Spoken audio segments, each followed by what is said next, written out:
Hai guys, welcome back to Persaiman. Masih bersama dengan saya Victor, dan kita kembali lagi di Filter.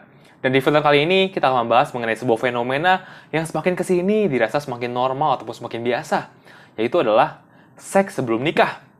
Tidak bisa dipungkiri lagi bahwa sekarang kita semua hidup di zaman yang penuh dengan budaya yang memancing kita atau bahkan berkata kepada kita bahwa seks sebelum nikah itu adalah hal yang biasa dan hal yang normal.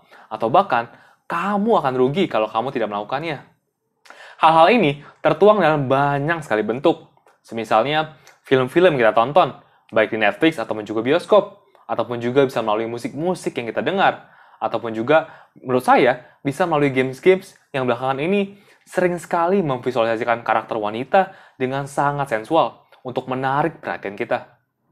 Dan kita sebagai orang Kristen yang memiliki Alkitab sebagai pedomannya, kira-kira apa ya yang Alkitab katakan mengenai hal ini? Apakah Alkitab benar melarang hal ini? Pertama, kita perlu tahu bahwa seks itu adalah idenya dan juga ciptaannya Tuhan. Tuhan menciptakan seks untuk bisa dinikmati dalam konteks hubungan pernikahan antara seorang pria dan juga seorang wanita. Oleh karena itu, melakukan hubungan seks di luar konteks awalnya akan menyalahgunakan fungsi daripada seks itu sendiri dan juga membatasi kenikmatannya. Seks itu ibarat api. Apabila digunakan pada konteksnya, akan menghangatkan. Tapi apabila tidak dikontrol, maka bisa membakar sisi rumah. Hubungan seks itu melibatkan level keintiman yang paling dalam sebuah hubungan. Kalau kita baca di Kejadian 2 ayat 24, dikatakan bahwa seorang pria akan meninggalkan keluarganya dan akan bergabung dengan istrinya, lalu mereka akan menjadi satu daging. Dampak dari hubungan seks di luar nikah, selain membawa dampak negatif dari sisi spiritual, namun juga sebenarnya membawa dampak negatif terhadap dimensi lainnya.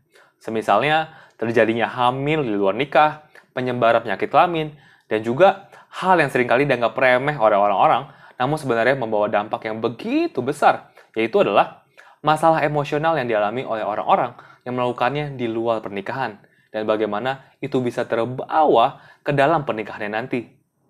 Lalu bagaimanakah dengan Alkitab? Apakah Alkitab ada berbicara spesifik mengenai hal ini? Mari kita baca di 1 Korintus 6 ayat 18 sampai dengan 20. Jauhkanlah dirimu dari percabulan. Setiap dosa lain yang dilakukan manusia terjadi di luar dirinya. Tetapi orang yang melakukan percabulan berdosa terhadap dirinya sendiri. Atau tidak tahukah kamu bahwa tubuhmu adalah bait Roh Kudus yang diam di dalam kamu? Roh Kudus yang kamu peroleh dari Allah, dan bahwa kamu bukan milik kamu sendiri. Sebab kamu telah dibeli dan harganya telah lunas dibayar. Karena itu, muliakanlah Allah dengan tubuhmu. Apakah itu percabulan? Percabulan adalah segala tindakan seksual yang dilakukan di luar konteks pernikahan. Ini bahkan juga diulangi kembali di 1 Tesalonika 4 ayat 3 sampai dengan 5. Karena inilah kehendak Allah, pengudusanmu, yaitu supaya kamu menjauhi percabulan, supaya kamu masing-masing mengambil seorang perempuan menjadi istrimu sendiri, dan hidup di dalam pengudusan dan penghormatan, bukan di dalam keinginan hawa nafsu, seperti yang dibuat oleh orang-orang yang tidak mengenal Allah.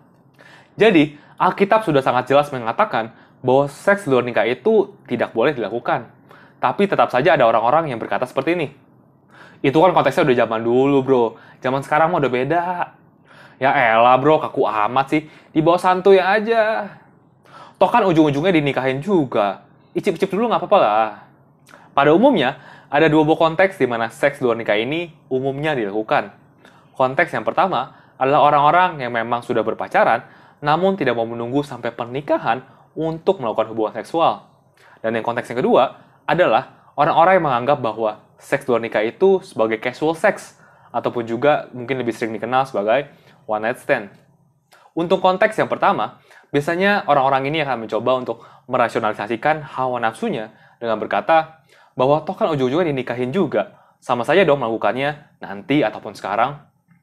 Tapi sebenarnya kalau kita gali lebih dalam lagi, sebenarnya tindakan ini menunjukkan bahwa ketidakmampuan seseorang untuk mengendalikan dirinya sendiri dan juga tidak menghormati diri sendiri dan juga orang lain. Tindakan ini akan menghilangkan esensi dari hubungan seksual dalam konteks sesungguhnya. Dan kalau hal ini dibiarkan, maka tinggal tunggu waktu saja bahwa perselingkuhan ataupun juga extramarital sex menjadi sesuatu yang normal. Karena ketidakmampuan pengendalian diri yang dibiarkan, maka akan semakin berkembang dan juga merajalela. Sebaliknya, Kalau kita berjanji sama pasangan kita dan mengatakan kepada dia bahwa dia itu adalah pria ataupun wanita yang layak untuk kita tunggu, maka sebenarnya kita sedang memperkuat hubungan kita dan juga komitmen yang ada di dalamnya. Dan sekaligus, ini akan membantu kita semua untuk menggunakan masa pacaran supaya kita bisa lebih fokus dan juga efektif untuk melihat apakah pasangan kita itu adalah calon istri ataupun juga calon suami yang layak untuk kita di masa yang akan datang, tanpa dicampuri oleh hal-hal lainnya. Untuk konteks kedua, terkait dengan casual sex yang semakin merebak di dunia, termasuk di Indonesia, pertama, kita perlu tahu bahwa kita jangan sampai terjebak dalam istilah ini. Karena tidak ada yang namanya casual ataupun juga simple ataupun juga sederhana terkait dengan seks.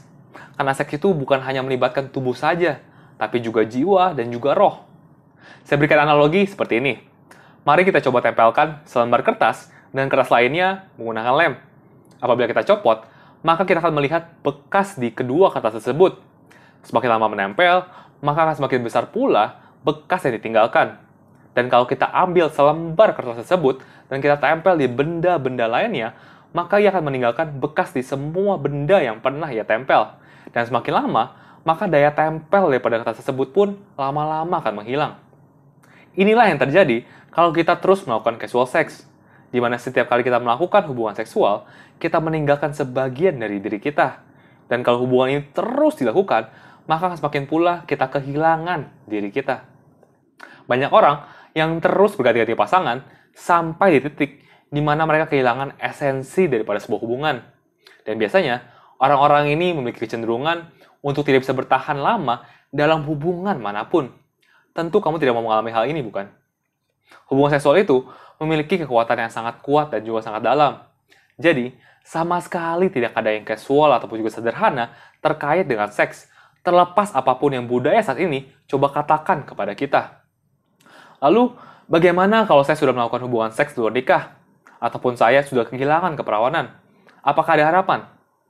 Pertama, yang perlu kita tahu, bahwa di dalam Yesus selalu ada pengharapan. Tidak ada satupun dosa yang tidak bisa ditebus oleh darah Yesus. Jika kita mengakui dosa kita, maka Dia tidak hanya mengampuni dosa kita, tapi juga menyucikan kita dari segala ketidakbenaran.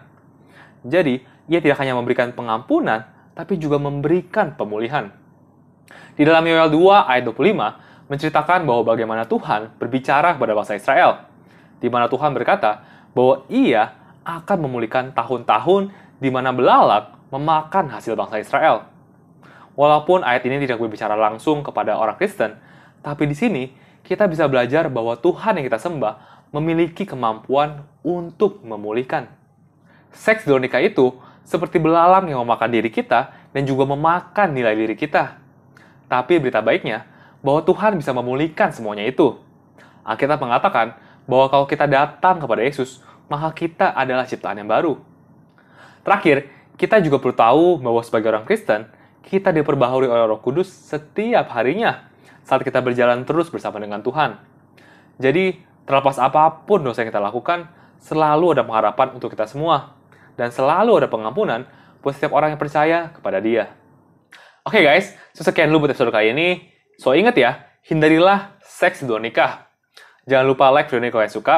Jangan lupa juga share ke teman-teman kalian yang mungkin membutuhkan. Jangan lupa juga buat komen kalau ada hal-hal yang kita bisa diskusikan bersama. Dan jangan lupa juga buat subscribe serta nyalakan loncengnya ya, supaya kamu gak ketinggalan video-video selanjutnya. So thank you guys for watching. See you in another episode. God bless.